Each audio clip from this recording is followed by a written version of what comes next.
Job interview का दिन है। ग्रेजुएशन के बाद एक नई शुरुआत की उम्मीद है, लेकिन साथ ही एक सवाल मन में खटक रहा है। मेरे रेज्यूमे में जो वो गैप है, उसका क्या? ये चिंता, ये डर लगभग हर फ्रेशर को होता है। तो आज हम इसी डर को, इसी परेशानी को एक स्ट्रेंथ में बदलने की बात करेंगे। और फिर इंटरव्यूअर आपसे पूछता है, अच्छा, अपनी डिग्री के बाद जो ये गैप है, इसके बारे में कुछ बताइए। और बस ऐसा लगता है जैसे सारा कॉन्फिडेंस गया। ये सवाल इंटरव्यू का सबसे मुश्किल पहाड़ लगता है ना? पर सच कहूं, ऐसा होना बिल्कुल जरूरी नहीं है। तो चलिए जरा इसे समझते हैं। देखिए, जमाना बदल गया है। आज के जॉब मार्केट में और खासकर टेक और स्टार्टअप की दुनिया में रिक्रूटर्स को एक सीधी सादी परफेक्ट टाइमलाइन से ज्यादा मतलब नहीं है। उन्हें आपकी कहानी में ज्यादा इंटरेस्ट है, आपके मोमेंटम में। मतलब आपने उस गैप के बाद वापसी कैसे की, क्योंकि इससे पता चलता है कि आप सीखते कैसे हैं और मुश्किलों से लड़ते कैसे हैं। वो बस ये देखना चाहते हैं कि आपने उस वक्त का इस्तेमाल किया कैसे। अच्छा, इस पूरी गुत्थी को सुलझाने के लिए हमने एक बहुत ही सिंपल सा फ्रेमवर्क बनाया है। सबसे पहले हम उस सवाल को डीकोड करेंगे जिससे सब डरते हैं। फिर हम 3 पिलर्स पर अपनी कहानी को खड़ा करेंगे। पहला, एक ईमानदार नींव। दूसरा, एक पॉजिटिव मोड। और तीसरा, एक फ्यूचर फोकस्ड फिनिश। और आखिर में हम ये भी देखेंगे कि इस कहानी को और पुख्ता कैसे बनाया जाए। तो इसका एक सीधा साधा फॉर्मूला है, बस 3 स्टेप्स। स्टेप 1, ईमानदार रहें। स्टेप 2, पॉजिटिव रहें। और स्टेप 3, फ्यूचर पर फोकस करें। यकीन मानिए, यही वो चाबी है जिससे इस मुश्किल सवाल का ताला आराम से खुल जाएगा। तो चलिए शुरू करते हैं उस सवाल से जिससे सबको डर लगता है। आखिर इंटरव्यू लेने वाले को ये जानना ही क्यों है? सबसे पहले एक बात दिमाग में साफ कर लीजिए, गैप लेना बिल्कुल नॉर्मल है। कोई कॉम्पिटिटिव एग्जाम की तैयारी करता है, किसी के घर में कोई हेल्थ इमरजेंसी आ जाती है, कोई मेंटल हेल्थ के लिए ब्रेक लेता है, तो कोई बस ये सोचने के लिए वक्त लेता है कि आखिर करना क्या है।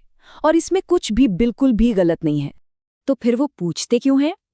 देखिए, इंटरव्यूअर का असली मकसद ये जानना है कि क्या आप अब काम के लिए पूरी तरह से तैयार और कमिटेड हैं। उन्हें ये तसल्ली चाहिए कि अब आप फोकस्ड हैं। सच तो ये है कि उन्हें आपके अतीत से ज्यादा इस बात की फिक्र होती है कि आपका आज का मोमेंटम कैसा है। और यहीं से हमारी कहानी का पहला पिलर शुरू होता है, द ऑनेस्ट फाउंडेशन, यानी कि एक ईमानदार नींव। इसका मतलब सिंपल है, जो हुआ उसे बिना किसी बहाने के प्रोफेशनल तरीके से मानना।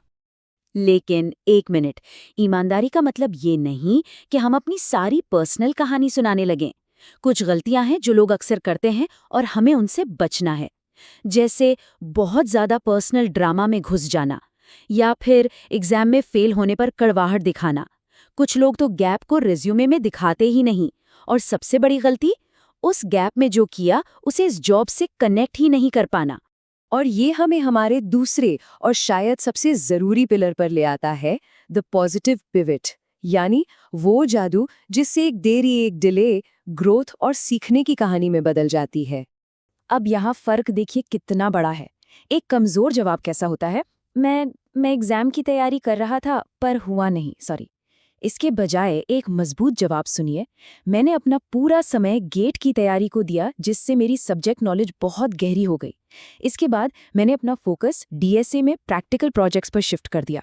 देखा, फोकस फेलियर से हटकर सीधे लर्निंग पर आ गया। एक और कमाल का उदाहरण देखते हैं। मान लीजिए ब्रेक मेंटल हेल्थ के लिए था, तो जवाब कुछ ऐसा हो सकता है, ग्रेजुएशन के बाद मुझे थोड़ा समय खुद को रिचार्ज करने के लिए चाहिए था। मैंने उन महीनों को अपनी पर्सनल वेलबींग पर फोकस करने में लगाया है, लीच कोड पर लगातार कोडिंग प्रैक्टिस शुरू की और साथ ही गूगल का डेटा एनालिटिक्स सर्टिफिकेट भी पूरा किया। ये जवाब दिखाता है कि वो एक प्रोडक्टिव रिकवरी थी। और अगर अपनी बात में और वजन डालना है तो नंबर्स का इस्तेमाल कीजिए। जैसे ये कहना कि उस गैप के दौरान मैंने 400 से ज्यादा लीड कोड प्रॉब्लम्स सॉल्व किए। ये सुनने में ही कितना दमदार लगता है ना? इससे सीधा पता चलता है कि वक्त बर्बाद नहीं हुआ है। चलिए अब आते हैं कहानी के आखिरी और सबसे अहम पिलर पर, द फ्यूचर फोकस्ड फिनिश। यहाँ हम अपने पिछले अनुभवों को सीधा कंपनी की जरूरतों से जोड़ेंगे। बात को खत्म कुछ इस तरह करना है, उस रिफ्लेक्शन पीरियड ने मुझे पहले से ज्यादा फोकस्ड और रेजिलिएंट बनाया है और मैं अब वही एनर्जी आपकी टीम में लाने के लिए बहुत एक्साइटेड हूँ। ये लाइन सीधे सीधे बताती है कि ये कैंडिडेट कंपनी के लिए एक फायदे का सौदा है। तो मुद्दे की बात क्या है? मुद्दे की बात ये साबित करना है कि उस गैप ने आपको आज एक बेहतर और ज्यादा फोकस्ड कैंडिडेट बनाया है। बस पूरी कहानी का सार यही है। लेकिन रुकिए, कहानी सिर्फ एक जवाब पर खत्म नहीं होती। अब बात करते हैं कि अगर इंटरव्यूअर और सवाल पूछें तो क्या करें, और अपने प्रोफाइल को इस कहानी के हिसाब से कैसे अपडेट करें। इंटरव्यूअर आपकी बात को और परखने के लिए कुछ गहरे सवाल भी पूछ सकता है, जैसे अच्छा तो उस समय में आपने एग्जैक्टली क्या क्या किया, या इस बात का क्या भरोसा कि आप फिर से ब्रेक नहीं लेंगे। इन सवालों के लिए तैयार रहना बहुत जरूरी है। तो ऐसे सवालों से निपटने की स्ट्रैटेजी क्या है? पहली, अपने पास 2-3 ठोस एक्टिविटीज जैसे कोई कोर्स या प्रोजेक्ट तैयार रखिए बताने के लिए। दूसरी, अगर गैप ज्यादा लंबा है तो पिछले 8-10 महीनों की एक्टिविटी पर ज्यादा जोर दीजिए। और तीसरी, अपने करियर गोल्स को एकदम क्लियर बताकर अपने कमिटमेंट को साबित कीजिए। इसके अलावा अपने रेज्यूमे और लिंक्डइन प्रोफाइल पर भी थोड़ा स्मार्ट काम करना होगा। जैसे एक प्रोफेशनल डेवलपमेंट का सेक्शन बनाइए। अगर गैप छोटा है तो सिर्फ साल लिखिए, महीना मत लिखिए।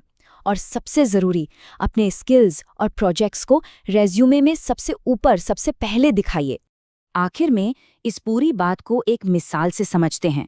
अपने रेज्यूमे के गैप को एक चेन की कमज़ोर कड़ी समझिए।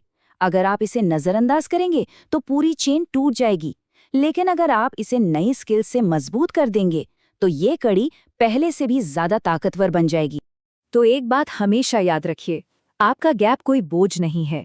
यह आपकी कहानी का एक अहम हिस्सा है जो आपकी हिम्मत, आपके फोकस और आपकी ग्रोथ को दिखाता है। असली सवाल बस इतना है कि आप अपनी कहानी को सुनाते कैसे हैं।